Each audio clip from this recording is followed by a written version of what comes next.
What's up, guys? Your boy DarkSkin, and today we're going to be going over Galand, talking about how good he is. Now, I did already drop my Arthur overview or whatever, so definitely check that out if you have not already.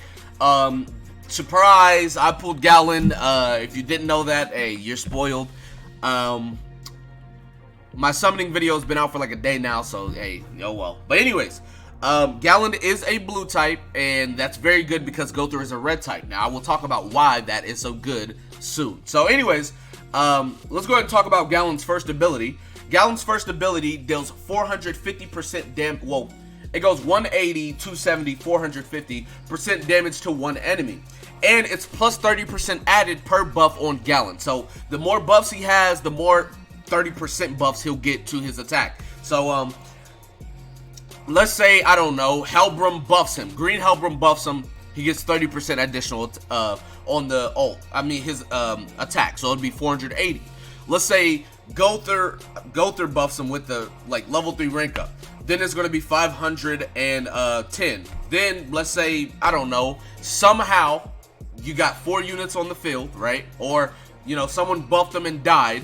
Then you have Guild Thunder buff him, 540, etc. It'll just keep going up by 30% for every buff he has on him. Anyways,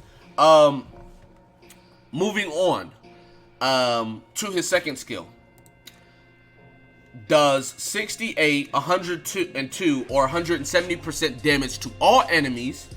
And for 2 turns, the enemy will receive 80% of the damage received that turn as extra damage at the end of each turn. Now, I said this was Ignite, but it wasn't Ignite. Somebody said it was Poison, and I think it is Poison. So, yeah, he gives Poison debuff to enemies. So, that's pretty fine, pretty okay, nothing crazy. His ultimate increases base abilities by 50% for 3 turns, deals 420% of attack as damage to one enemy. Now, the reason why this is so good, if you ult and then use your first skill, technically he is buffed. So he will be getting that 30% additional damage from him being buffed. So he can buff himself with his ultimate, which is really good. Moving on to his passive, right? Galand taunts, coerces, whatever you want to call it, one enemy, and when said enemy attacks, no debuffs activate, and the said enemy can only attack Galand.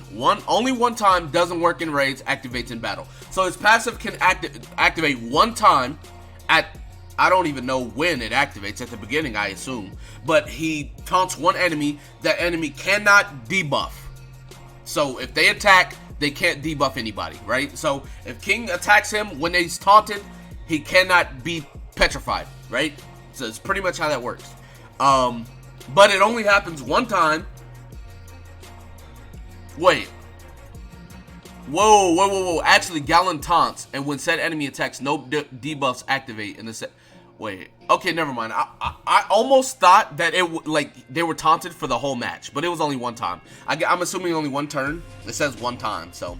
Anyways, not that crazy, but Galand has a second passive. And this is something that all of the 10 Commandments will have. They'll have their own second passive.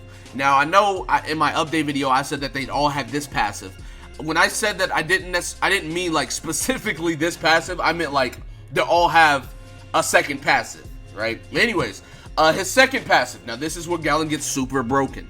Skills unique to those of the title of the 10 Commandments. They all have their own passives, like I said. Petrifies any ally or enemies that use rank up or rank down skills for 2 turns. It doesn't work in raids, activates in battle. So, if you guys don't know what that means, he counters Elaine and Gother. Elaine can rank down enemy cards. Well, if she rank down someone's card, she gets petrified for 2 turns.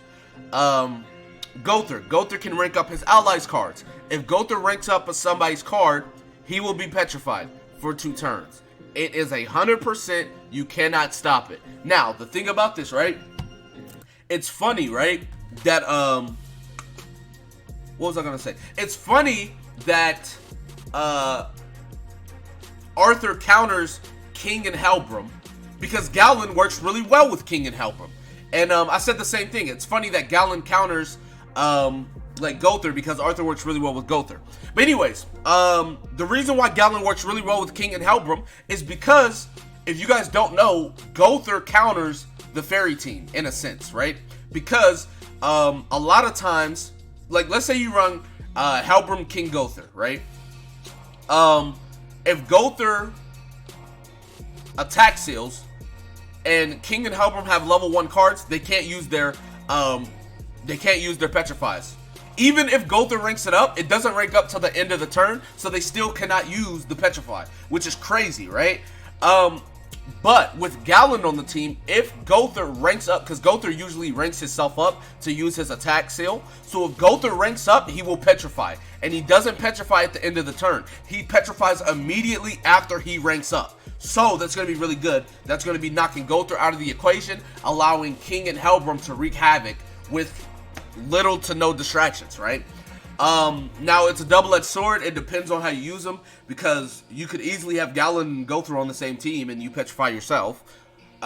Just depends on how you want to use it or whatever, but I think that this is a very good passive. This is like really good because of, like I said, you're stopping Gowther, which is debatably the best unit in the game.